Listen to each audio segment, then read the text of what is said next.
नमस्कार दोस्तों, आज की कहानी का शीर्षक है नसीहत। बादशाह अकबर के राज्य में श्यामदास और रामदास दो मित्र रहते थे। एक दिन श्यामदास ने स्वप्न देखा कि उसने रामदास से 200 रुपये उधार लिए। अगली सुबह जब उसकी नींद खुली तो उसने अपना यह स्वप्न अपने मित्रगणों को बताया। इस तरह से घर घर जाकर यह खबर फैल गई कि श्यामदास ने रामदास से 200 रुपये उधार लिए हैं। यह खबर जब रामदास ने सुनी तो वह लालचवश श्यामदास के पास गया और बोला, मेरे 200 रुपये वापस करो। श्यामदास ने आश्चर्य से पूछा, 200 रुपये? वही जो तुमने मुझसे स्वप्न में लिए थे, रामदास ने कहा।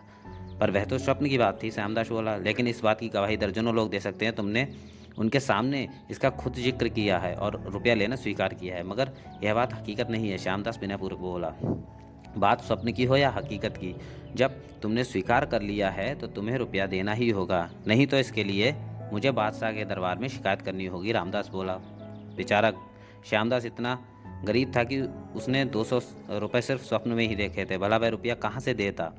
मुकदमा बादशाह के पास पहुंचा। गवाहियां पक्की थी। बादशाह ने उस मामले को उलझा पाकर बीरबल को सौंप दिया। बीरबल ने सारा मामला समझा, रामदास और श्यामदास की बातें सुनी, गवाहों की बातें सुनी। उसके बाद बीरबल ने गिनकर 200 रुपये रामदास के सामने एक थैली में रख दिए। उस थैली को एक दर्पण के सामने इस तरह रखा कि थैली का पूरा प्रतिबिंब दर्पण में पड़ता रहे।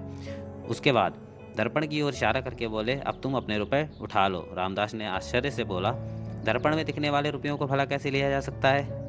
स्वप्न भी तो प्रतिबिंब होता है, फिर स्वप्न में उधार लिया गया रुपया कैसे लौटाया जा सकता है? बीरबल ने कहा, तुमने झूठा अभियोग लगाकर श्यामदास, गवाहों तथा दरबार का समय नष्ट किया। इसके फलस्वरूप तुम पर 10,000 रुपये का जुर्माना किया जाता है, ताकि नसीहत रहे और आइंदा कोई ऐसा ना करे। बीरबल के न्याय की सर्वत्र प्रशंसा हुई। बादशाह भी संतुष्ट थे।